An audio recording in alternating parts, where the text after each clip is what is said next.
This is Miguel Murphy, and I'm here with Miss Suze Guillaume, a Miami Fellow.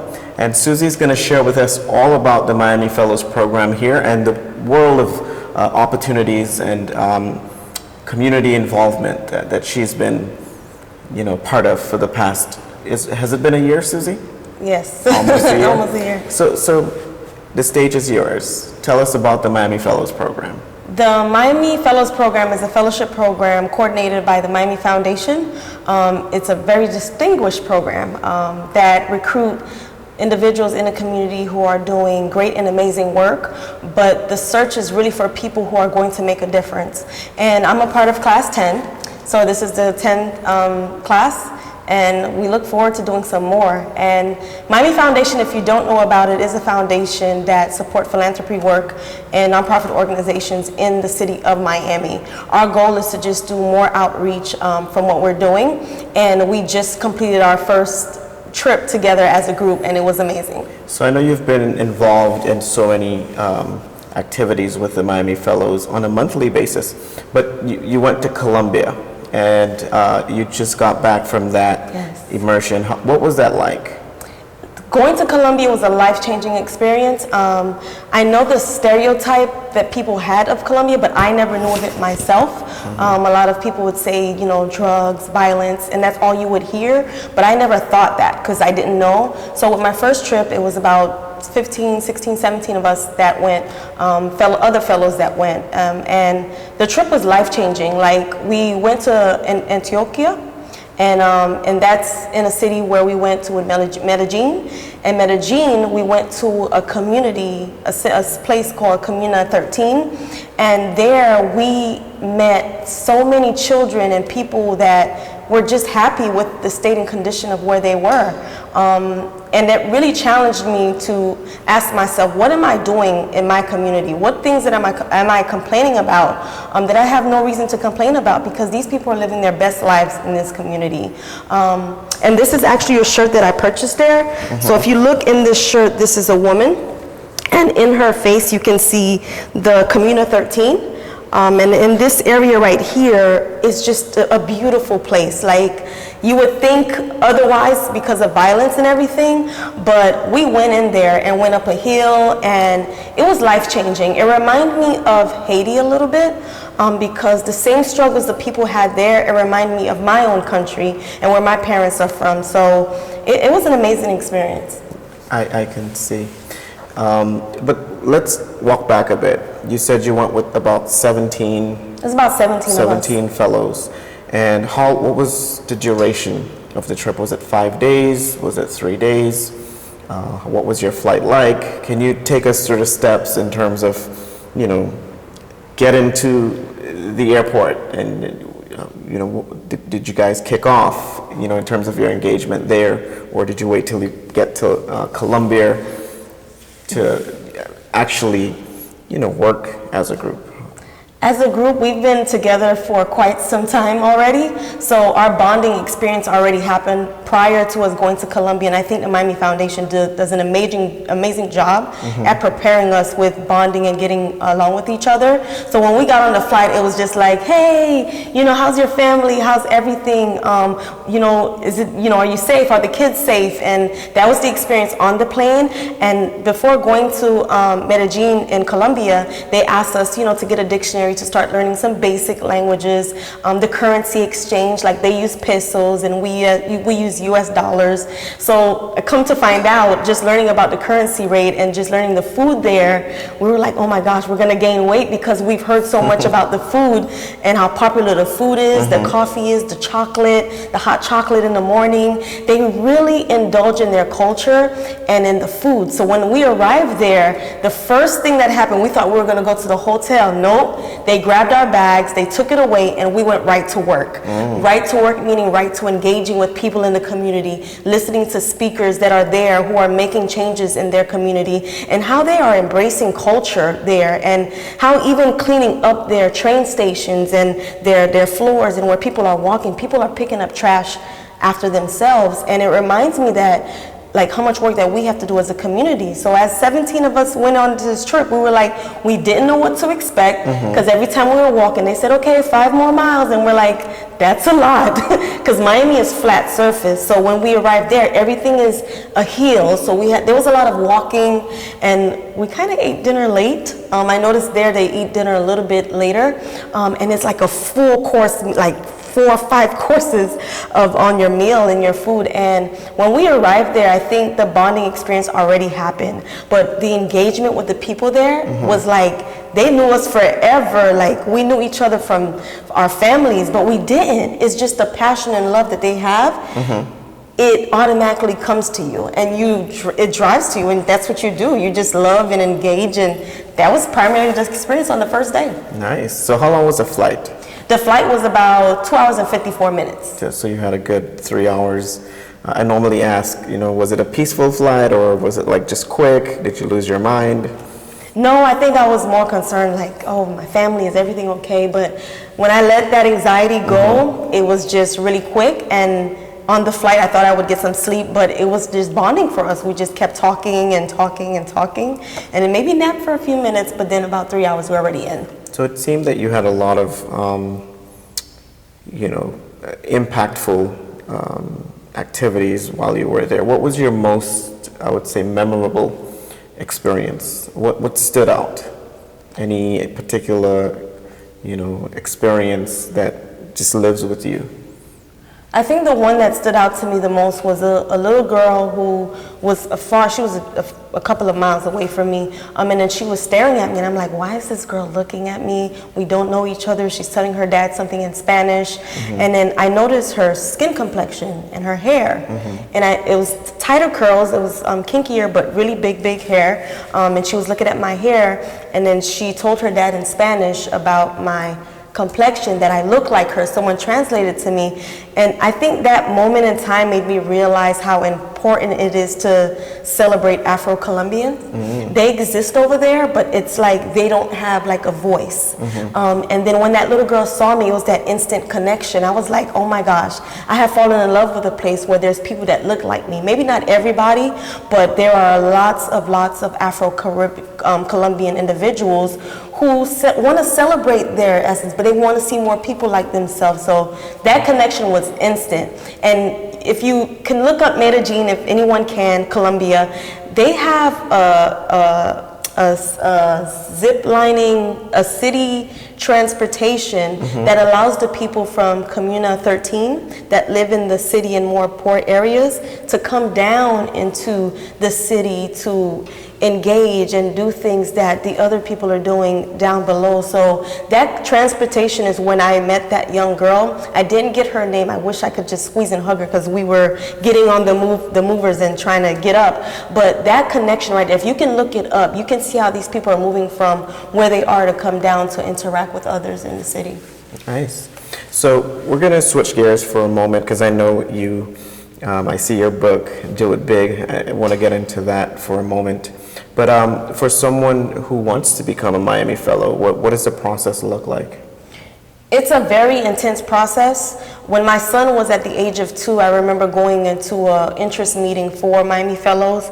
And when my son was crying, I'm like, oh gosh, he won't sit still. I don't think I could do this program. It sounds like a great program. But when he turned 8 years old, I finally submitted an application just to submit it. I didn't think about it, I just submitted. And then I got in. But then I realized that I was competing with so many other prestigious and elite people in the community, and never think less of yourself. Where you are, just go for it, because I think if I would have second guessed myself, I would not have applied. Go for it. The program is about 16 months long, so it does require a lot of time from you. So don't think that, they want you to be engaged. They want you to be in these workshops, connecting with FIU leadership program, so that you can develop the skills that you need to become the leader that you need to become. Because a lot of us, those are the things that we were lacking. For me, that's what I was lacking.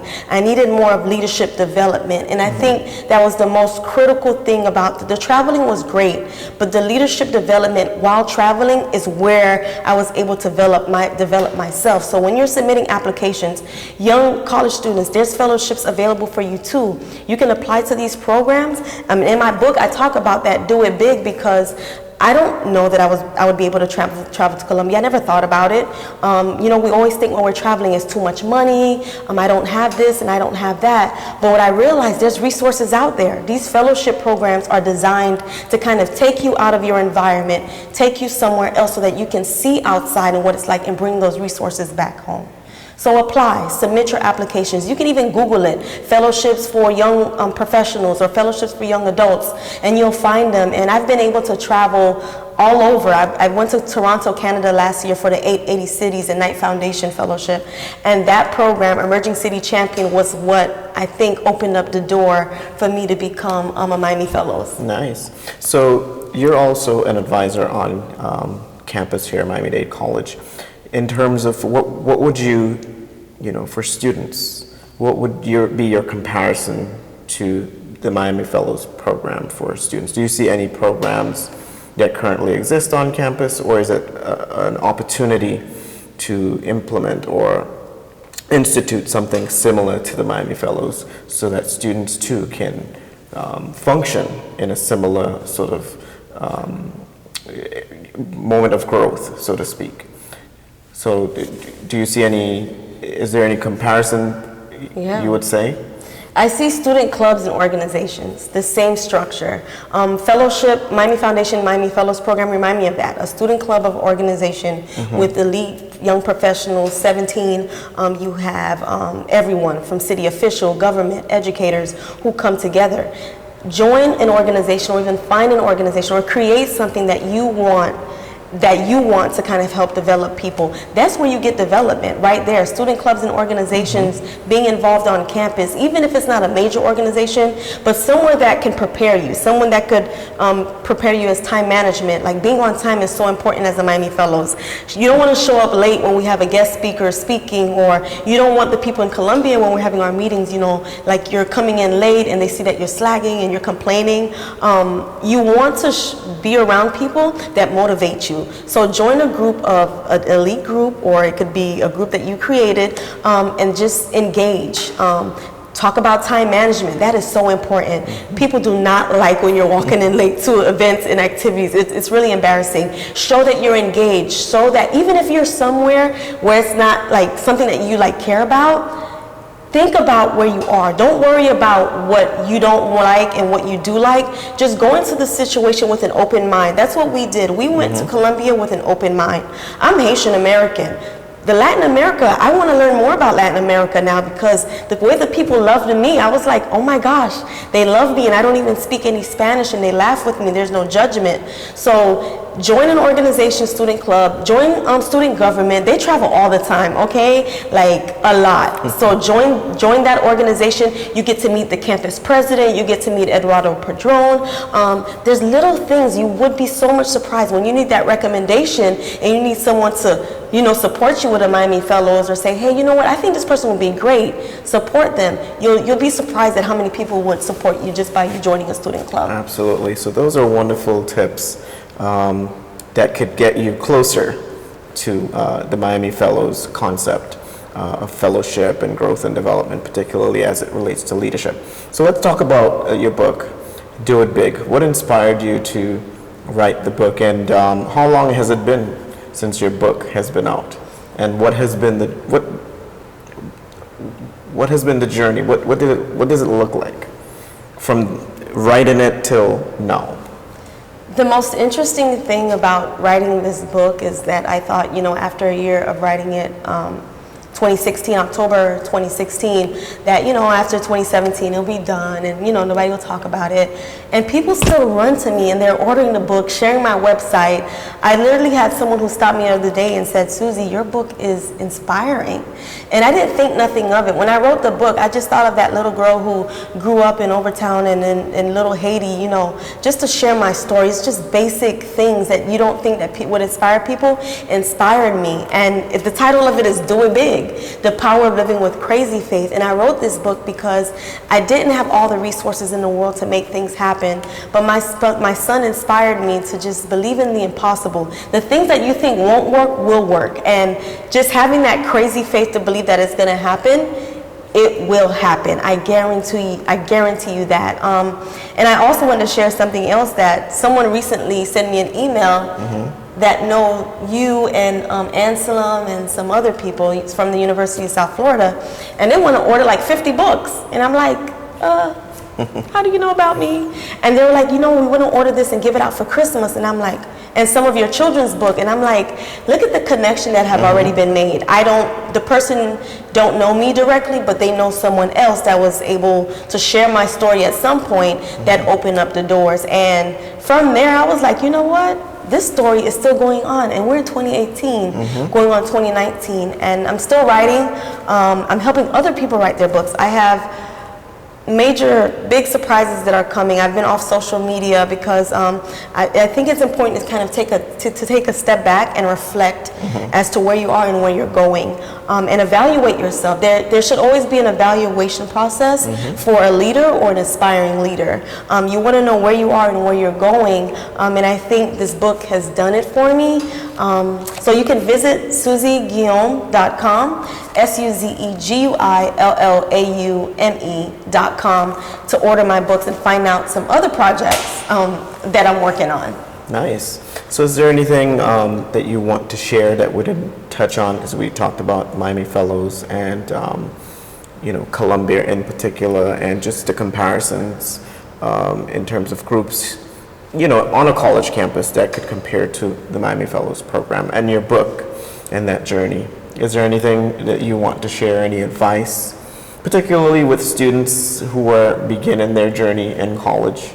Are there bumps ahead that they're going to face, and how do they overcome, and what do you advise them?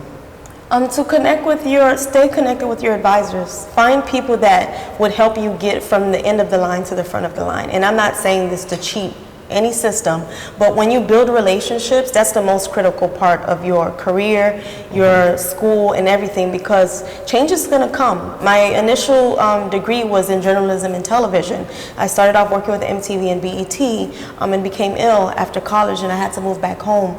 And that I share in the book that I became an academic advisor. I had no idea that I would become an academic advisor, but I'm here and I coexist, and students use me as a resource as well to help them out. And also as a public space finalist, there's something called Public Space Challenge in South Florida, is in Miami. Through the Miami Foundation, I was able to reconnect with my community, because I realized that in some communities there are book desert areas, and these are areas where kids do not have, like in a walking distance, access to books. So what I did was created a mini library where I place into communities. Right now we're in Liberty City, and I'm going to share some more of that, but the kids that are in that community this summer, we were able to give out so many books. And surprisingly, I was told that the kids would not read books over the summer. I went back to check on these kids, and they finished reading their books. We have to remove that stigma that we have in our communities of who will read, who will not read, who will like, and who will don't like. I think if the kids want it, they'll ask for it. And the Public Space Challenge, as a finalist, has allowed me to move on this initiative and bring in books to kids in the community. Find what you love and go do it. I didn't have any resources. I didn't have anybody backing me saying, Susie, give out books. No one's going to tell you to go out and do what you know in your heart you need to do. Find out what's wrong, help find solutions. Elections is coming up. This is a critical part of our election season. We're voting for governor, we're voting for city officials. Now is the time for you to find out who are these individuals and what changes that they can help you make without you being a city official. Look, the most power we have are people that are on the ground, that are people who are not labeled with city official or city mayor. It's you. It's you in your community in Miami Gardens, in Little Haiti, in Overtown, all over this community. You have the power to make the changes. So wherever you are, find what you're passionate about and get it done. So that was really great advice. How can students get involved with what you're doing in particular? If they want to volunteer, how do they get connected? The FACE program is taking the lead on helping with this book drive initiative. So the FACE program is located in room 1104-7. We have a schedule coming out with dates where we're going in the community and read to kids, give out books. We're also hosting a lit festival. It's a kid and teen lit festival. It's going to be big. We're going to host it in Liberty City, and we're going to have authors from diverse authors to